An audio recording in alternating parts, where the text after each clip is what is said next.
Ating simula ng umaga ng mga balitang dapat nating malaman sa 774 Balita Ngayon. 774 Balita Ngayon. 30 minutong pag-uulat ng mga impormasyon at mga pangyayari sa loob at labas ng bansa. 774 Balita Ngayon. Kasama ang buong pwersa ng 774 News Team. 774 Balita Ngayon. Sa himpilang pinagkakatiwalaan sa balita at serbisyo publiko. DWWW 774, your ultimate news and music radio. At ngayon, narito ang inyong mga tagapagbalita. 774 Balita Ngayon. 774 Balita Ngayon. Magandang umaga, Luzon, Visayas at Mindanao. Ngayon po ay araw ng Huwebes, December 18, 2025. Narito na ang 774 Balita Ngayon. 774 Balita Ngayon.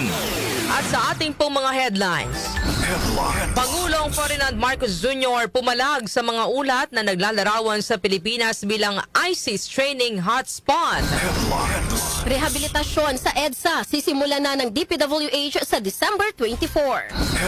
Senate President Pro Tempore Ping Lacson nilinaw na para sa subsistence allowance sa mga uniform personnel ang 17.9 billion pesos na realignment. Umano'y insertions na naganap sa pagtalakay ng BICAM sa 2026 budget ng DPWH, mariing itinanggi ng liderato ng Kamara. Congressman Paulo Duterte nagsumite ng panibagong request for travel clearance. Pagpapatupad ng TNVS Surge Prize Cap, iniurong ng LTFRB sa December 20. Sa atin naman pong Metro News, sa fiancé ng nawawalang bride-to-be sa Quezon City, itinuturing ng person of interest. Sa ating science and technology, mga musikero naaalarma sa mga artificial intelligence impersonator. Lifestyle News, mga Roman artifacts masisilayan na sa mga bagong istasyon ng Rome Metro Subway Line. Sa ating music trivia ngayong petsa, nilabas ang listahan ng mga paboritong Christmas songs mula sa isang survey. Ano-anong mga kanta ang napabilang dito? Alamin. Balitang kakaiba, mahigit 20,000 ng mga laruan ay dodonate sa mga kabataan na likom sa loob lamang ng 24 oras. Ang ating po oras, 6:41 ng umaga. Kami po ang inyong tagapagbalita, Darlene Olanyo. At ako po, si Kenny Gacosta. Narito naman ang detalye ng mga balita. 774 Balita Ngayon. Pumalag si Pangulong Ferdinand Marcos Jr. sa mga ulat na naglalarawan sa Pilipinas bilang ISIS training hotspot. Kasunod ng ulat na nagtungo sa Pilipinas noong Nobyembre ang mga suspect sa pamamaril sa Bondi Beach sa Australia. Kabilang sa mga lobas na ulat ay dumaan-umano ang mga suspect sa Pilipinas para sa military style training, habang tinawag naman ng iba pang social media outlet ang bansa bilang ISIS training hotspot. Ayon kay Palace Press Officer Claire Castro, walang batayan ng naturang mga pahayag at mariing tinututulan ni Pangulong Marcos ang ganitong paglalarawan sa Pilipinas na nakakasira sa imahe ng bansa. Inihiyag naman ng National Security Council o NSC na walang beripikadong ulat o ebidensya na makapagsasabing nakatanggap ang mga suspect ng anumang training sa Pilipinas. Of course, the President strongly rejects the sweeping statement and the misleading characterization of the Philippines as the ISIS training hotspot. At dahil dito ay napanayan po natin o nakausap po natin mismo ang pamunuan ng NSC at ito po ang kanilang tugon at aking babasahin. Regarding reports describing the Philippines as an ISIS hotspot, the characterization is misleading. Currently, there is no validated report or confirmation that the individuals involved in the Bondi Beach incident received any form of training in the Philippines. Philippine authorities, in coordination with international partners, continue to verify all available information, but no evidence has been presented to support claims that the country was used for terrorist training. Binanggit pa ni Castro na mula nang maganap ang Marawi siege noong 2017 ay malaki na ang ibinaba ng bilang ng mga ISIS-affiliated groups sa bansa. Pinalalahanan naman ng Malacanang ang mga foreign media outlet na maging responsable sa pagbabalita dahil ang mali anyang ulat ay maaaring makasira sa imahe at integridad ng Pilipinas. Samantala, National Security Council nanindigang matagal nang hindi pugad ng violent extremism ang Mindanao. Narito naman ang report ni Angel Garcia. Iniimbestigahan na ng pamahalaan ang pagpasok sa bansa ng 2 individual na sangkot sa pamamaril sa Bondi, Australia. Ayon kay National Security Council Advisor Secretary Eduardo Anyo, sa ngayon nakikipag-ugnay na rin ng gobyerno sa Australian authorities para sa impormasyon at intelligence sharing upang matukoy ang layunin ng kanilang pagbisita sa bansa. Nabatid ang 2 suspect ay bumiyahe mula Maynila patungo ng Davao City noong November 1 hanggang 28 kung saan walang kumpirmadong ulat na sumailalim sila sa anumang military o terrorist training sa Pilipinas at wala ding ebidensyang sumusuporta sa nasabing aligasyon. Nilinaw pa ni Anyo na luma at mapandin lang ang mga ulat na ituturing ang Mindanao bilang pugad ng ekstremismo dahil mula noong 2017 matapos ang Marawi Siege ay malaki nang ibinagsak ng mga grupo na may kaugnayan sa ISIS at wala nang naitatalang terrorist training. Kasunod dyan, tiniyak ng National Security Council na nanatiling mahigpit ang counter-terrorism program ng bansa at patuloy ang pakipagtulungan sa mga international partner upang mapanatili ang seguridad. Angel Garcia ng DWWW 774, your ultimate music radio. Maraming salamat, Angel Garcia. 774 Balita Ngayon. Samantala, sisimulan na ng Department of Public Works and Highways o DPWH sa December 24 ang matagal nang naantalang EDSA rehabilitation. Ayon kay DPWH Secretary Vince Dizon, sasamantalahin ng ahensya ang 2-week holiday break para masimulan ang pagkukumpuni sa mga kalsada.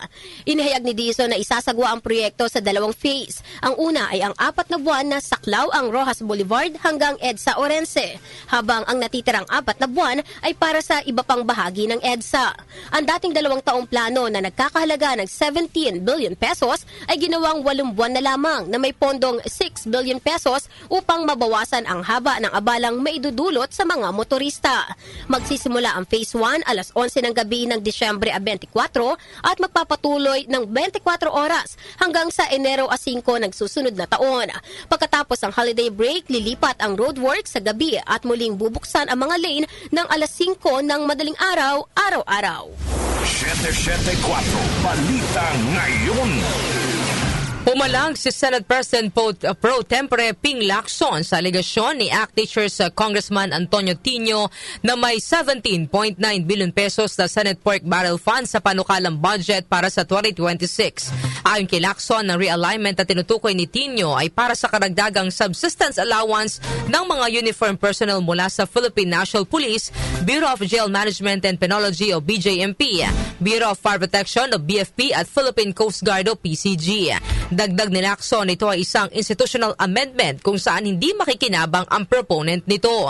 Sinabi ni Lacson na maaaring tamad lang mag-research si Tino o sadyang may layunin itong guluhin ang Senado upang malihis ang atensyon sa mababang kapulungan. Samantala, bagong listahan ng Farm to Market Roads Project na aabot sa 8.9 billion pesos inaprubahan na sa BICAM. Itali po ihatid ni Conde Bata. Conde. Tinanggap na ng Bicameral Conference Committee ang isiningit na bagong farm-to-market roads projects ng Department of Agriculture o DA na abot ng 8.9 billion pesos. Nagkaroon ng diskusyon ng mga mambabatas tungkol sa naging liham ni DA Secretary Francisco Chu Laurel noong December 15 kung saan dito lumitaw ang 8.9 billion na bagong listahan ng FMR projects mula sa kabuang 33 billion pesos na unang inaprobahang pondo ng BICAM noong December 13. Kinuwestiyon ni Senator Loren Legarda kung bakit hindi nakapaloob sa National Expenditure Program o NEP at sa inaprobahang House General Appropriations Bill ang 8.9 billion na FMR projects. Git ng Senadora, kahit pa may kumpletong coordinates o impormasyon ng bagong listahan ng FMR projects, hindi dapat makasanayan ng mga ahensya na sa kada last minute ng BICAM ay saka sila magpapasa ng bagong listahan para palitan ang mga proyektong nakapaloob sa kanilang taunang pondo. Tinukoy naman ni Senator Kiko Pangilinan na nakasaad sa liham ng DA Secretary na ang naunang isinumiteng mga proyekto ay walang approval ng kalihim dahil ito ay naka-medical leave. Kaya ngayon ay posibleng itinatama nilang listahan at sa unang pagkakataon ay kumpletong nakalista pati ang coordinates o itemized projects na hindi ginagawa sa mga nakalipas na budget process. Sinuportahan naman ito ni BICAM Co-Chair Congresswoman Mika Swansing na ang mga piniling proyekto sa ilalim ng bagong listahan ay tiniyak ng DA na handa para sa implementasyon at tumutupad sa national at regional priorities para sa pagpapalakas ng agricultural production, pagpapababa ng pagkalugi sa post-harvest at pagpapalawak ng market access sa mga prioridad na lugar ng mga magsasaka. Conde Batak ng DWWW 774, your ultimate music radio. Maraming salamat, Conde Batak. 774 Balita Ngayon. Itinanggi ni House Speaker Bogie D na may nangyaring insertions sa pagtalakay ng Bicameral Conference Committee sa 2026 budget ng Department of Public Works and Highways o DPWH. Sa statement na inilabas ni D, nakasaad na mali ang lumabas na ulat na patagong pagsisingit ang mga patagong nagsisingit ang mga mambabatas ng pondo o provision sa BICAM at hindi ito naayon sa totoong proseso kung paano na-finalize ang budget. Tugon ito ni D sa naging report ng Philippine Center for Investigative Journalism o PCIJ kung saan nakasaad na 2/3 ng 2026 DPWH budget ay insertions. Binigyan din ni D na lahat ng items sa House version ay dumaan sa tamang proseso at inaprubahan ng mga miyembro ng Kamara bago pa man magsimula ang pagtalakay ng BICAM. Inihayag ni D na ang tungkulin ng BICAM ay pag-isahin ang bersyon ng Senado at Kamara at hindi para magpasok ng bago o ilusot ang hindi napagkasunduan. Bilang Speaker ng Kamara, nanindigan si D na malinis, maayos at tapat na proseso ng paggawa ng budget, hindi para sa pansariling interes, kundi para sa ikabubuti ng bawat Filipino. Samantala, Kadena Bill inihain sa Kamara para mapalakas ang transparency at integridad sa paggamit ng pondo. Grace Mariano sa report. Isinulong ni House Deputy Minority Leader at mamamayang Liberal Party List Representative Leila De Lima na mapalakas ang transparency at integridad sa paggamit ng pondo ng pamahalaan. Ito ang layunin ng paghahain ni De Lima ng House Bill No. 6898 o Panukalang Citizens Access and Disclosure of Expenditures for National Accountability o Kadena Act na kahalintulad ng Senate Bill No. 1506 na inihain ni Senator Bam Aquino. Sa ilalim ng panukala ay ibubukas sa publiko ang lahat ng transaksyon sa gobyerno upang mapalakas ang pananagutan at partisipasyon ng mamamayan. Iniuutos ng panukala ang pagtatag ng digital budget portal kung saan pwedeng alamin ng taong bayan ang ginagawang paggastos ng pamahalaan. Ayon kay De Lima, target ng panukala na punan ang mga kakulangan sa mga mekanismo na humahadlang sa publiko na makuha ang mga impormasyon na magagamit para mapanagot ang tiwali na umaabuso sa kaban ng bayan. Ito si Grace Mariano para sa DWWW 774, your ultimate music radio. Maraming salamat sa iyong report, Grace Mariano. 774 Balita Ngayon. Samantala, natapos na ang pagpupulong ng Bicameral Conference Committee para po sa pinal na bersyon ng 2026 National Budget. Natapos po ang deliberasyon ng Senado at Kamara kaninang alas 2:20 ng madaling araw kung saan tinalakay ang ilang amendments sa 2026 General Appropriations Bill. Umabot po ng 6 na araw ang Bicameral Conference na ginanap mula December 13 hanggang 18.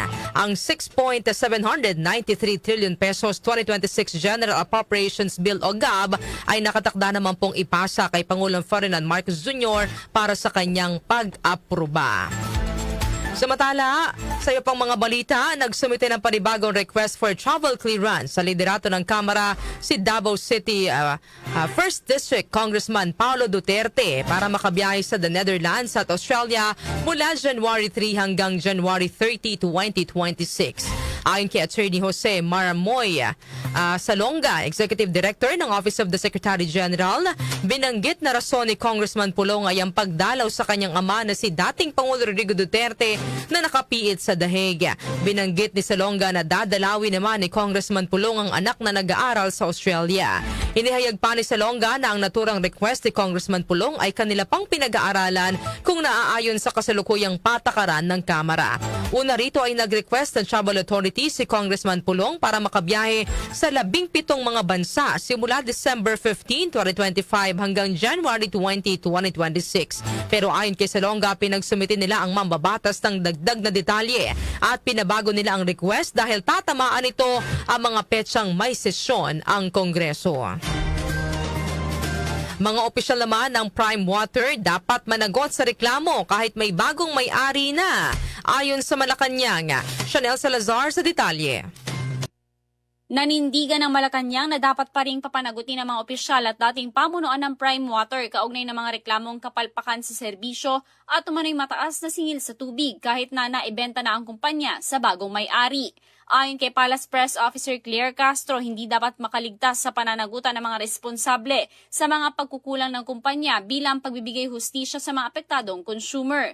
Gayunpaman, nilinaw ng Malacanang na ang magiging pananagutan ng mga opisyal ay nakabatay pa rin sa resulta ng investigasyon at sa mga ulat at dokumentong isusumite ng Local Water Utilities Administration na magsisilbing batayan kung may sapat na ebidensya laban sa kumpanya. Kasabay nito, inaasahang maglalabas ang luwa na isang memorandum circular ngayon buwan upang matiyak na hindi mapuputulan ng serbisyo ang mga concessionaire at hindi masisingil ang mga consumer sa panahong wala silang natatanggap na supply ng tubig. Matatanda ang inanunsyo ng Villar Group nitong Martes na ang Crystal Bridge Holding Corporation ng negosyanteng si Lucio Co ang bagong may-ari ng Prime Water matapos lagdaan ang isang acquisition agreement. Ako si Chanel Salazar ng DWWW 774, your ultimate music radio. Maraming salamat, Chanel Salazar. 774 Balita Ngayon. Sa iba pang balita, iniurong ng LTFRB sa December 20 ang implementasyon ng surge pricing cap sa mga Transport Network Vehicle Service o TNVS. Kasunod ito ng pag-aproba ng ahensya sa hiling ng Transport Network Companies o TNC na ipagpaliban ang orihinal na petsa ng implementasyon sa Disyembre 17. Ayon kay LTFRB Chairperson Vigor Mendoza, isinagawa ang pagpapaliban upang mabigyan ng sapat na oras ang mga TNC at maisaayos ang kanilang sistema at mabigyan ng tamang impormasyon ang mga driver at stakeholder hinggil sa bagong patakaran sa singil. Naglabas ang memorandum circular ang LTFRB na nagtakda sa pagbaba ng surge pricing cap ng TNVS operations bilang tugon sa reklamo ng mga pasahero at commuter groups ukol sa hindi makatwirang pagtaas ng pasahe sa ride-hailing services. Samantala, paghahanap sa nawawalang pasahero, pinaigting ng PCG. Narito ang ulat ni Gina Mape.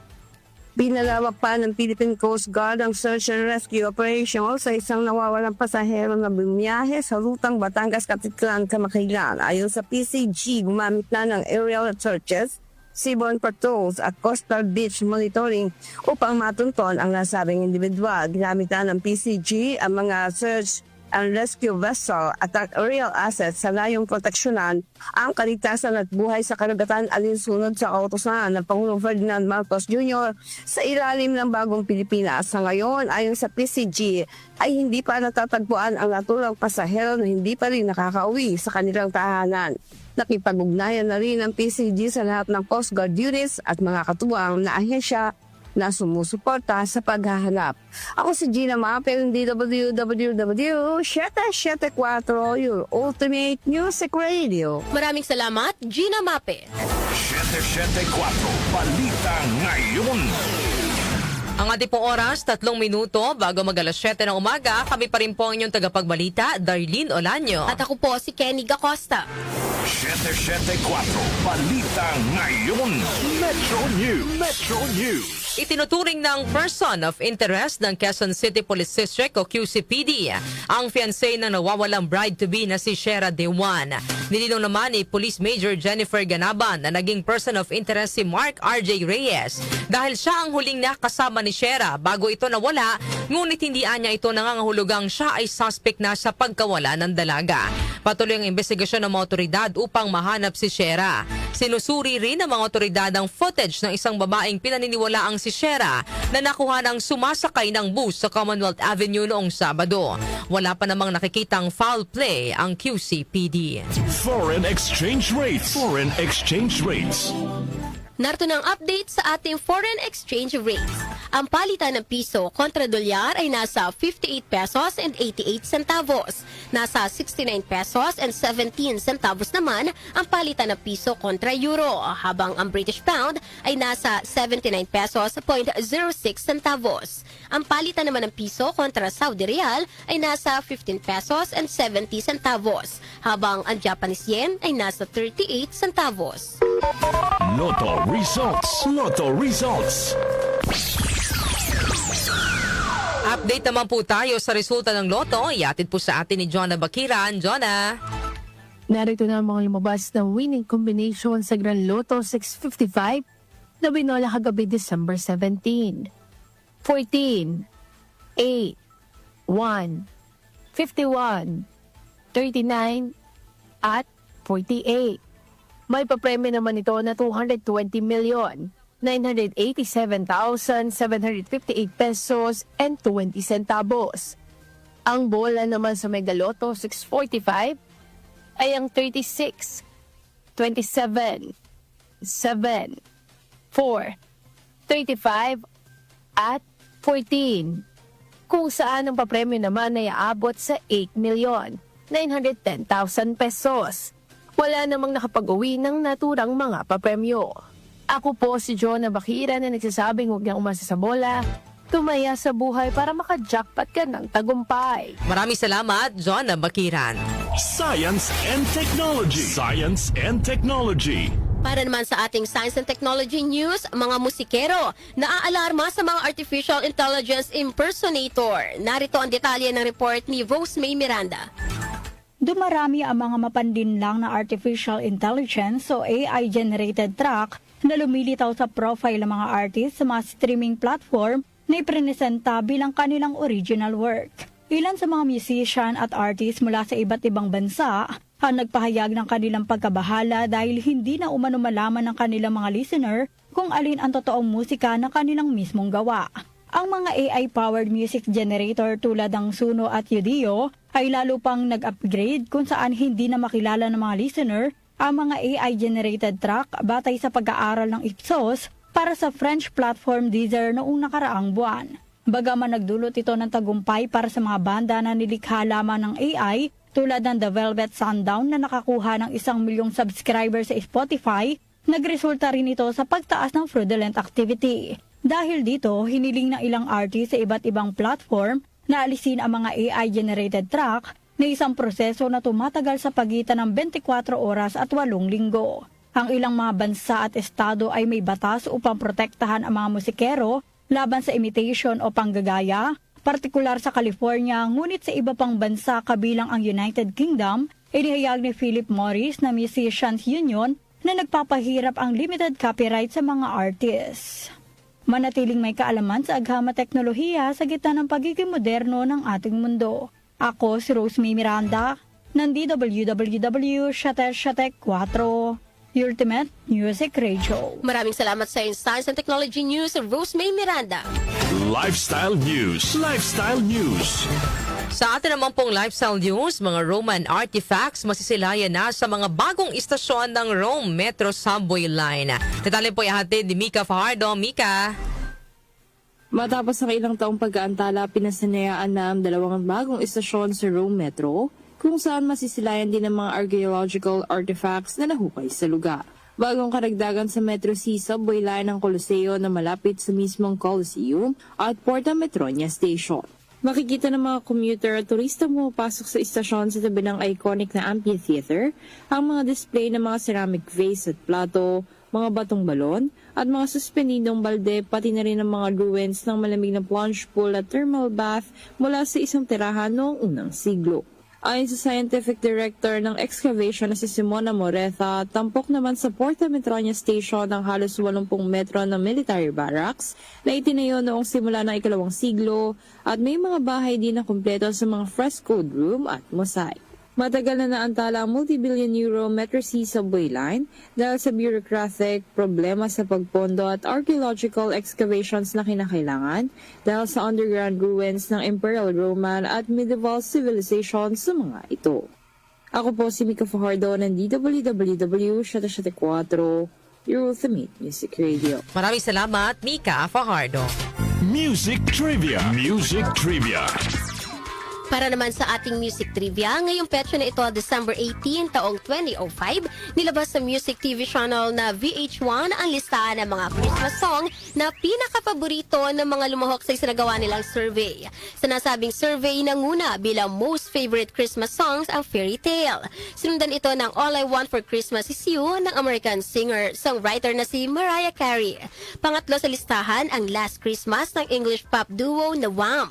Nasa pang-apat sa listahan ang Mistletoe and Wine ni Sir Cliff Richard, habang fifth spot naman ang nang bilang most favorite Christmas song ang Merry Christmas Everybody ng English rock band na Slade. Pasok din sa top 10 ng mga paboritong Christmas song ang I Wish It Could Be Christmas Every Day ng Wizard, Christmas Time ng The Darkness, Savior's Day ni Sir Cliff Richard, Do They Know It's Christmas ng Band Aid, at Lonely This Christmas ng Mud. Balitang kakaiba.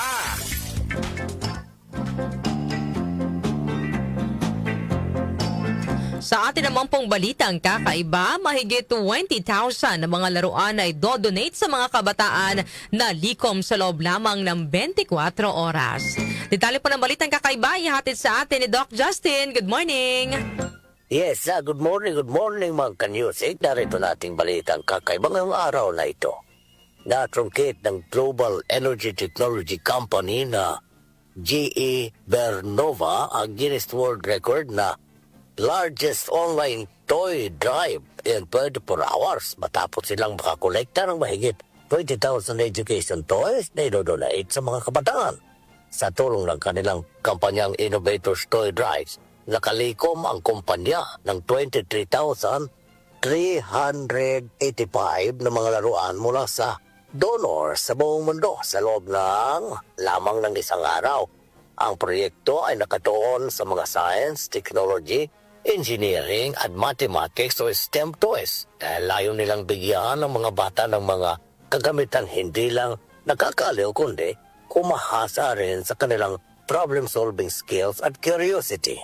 May mga malalaking toy company na rin ang nagpahayag na magbibigay ng tulong kaya posibleng umabot pa sa mahigit 70,000 ang kabuang bilang ng mga laruang ay pamamahagi sa mga bata. Ito sinasabi natin, di ba, pag nagsama-sama at nagtulong-tulong, mas malaki at marami ang napapatsaya. Kagaya ng ating Concert for a Cause, himay ng pagbangon. Sa mga nais pa rin pong mag-share ng kanilang blessing at donation, share lamang po ninyo sa ating official GCash numbers. Okay, hanggang December 31. Ako si Doc Justin, just out na ko. Thank you. Maraming salamat, Doc Justin, para sa ating balitang kakaiba. Bago tayo magtapos sa ating balitaan, ito po muna ang ating pag-uusapan. Bibigyan po ng opinion sa ating pong programang Opinion Mo, Opinion Ko. Ngayong araw po ng Thursday, dapat bang sumama ang pakiramdam ng Pilipinas sa obserbasyon ng dayuhang media na ISIS training hotspot ang bansa? So yan mga kanyusik, dahil nga po doon sa napabalita na dagtungo muna dito sa Pilipinas yung mga suspect sa pamamaril sa Bondi Beach sa Australia, nagkaroon ng mga ulat na ang Pilipinas daw ay ISIS at binansagan ng Pilipinas bilang ISIS training hotspot. So kung kayo ang tatanungin mga kanyusik, dapat bang sumaba ang ating pakiramdam, ang pakiramdam po ng Pilipinas sa obserbasyon ng dayuhang media na ISIS training hotspot ang Pilipinas? So sa mga gusto pong mabigay ng kanilang opinion, ito po ang ating text line 0929-321-8738 at maaari rin po kayong mag-comment sa ating pong Facebook Live at sa ating YouTube channel. Inyo pong narinig ang mga may init na balita ngayong araw po ng Webes, December 18, 2025. Kami po ang inyong tagapagbalita, Darlene Olanyo. At ako naman po si Kenny Gacosta. Dapat sa inyo ang 774 Balita Ngayon. 774 Balita Ngayon.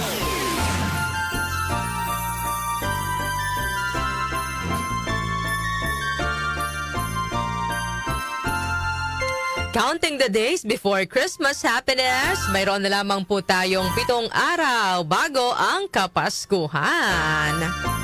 This Christmas countdown is brought to you by Electron College of Technical Education. Sa Electron, trabaho ang maghahanap sa'yo.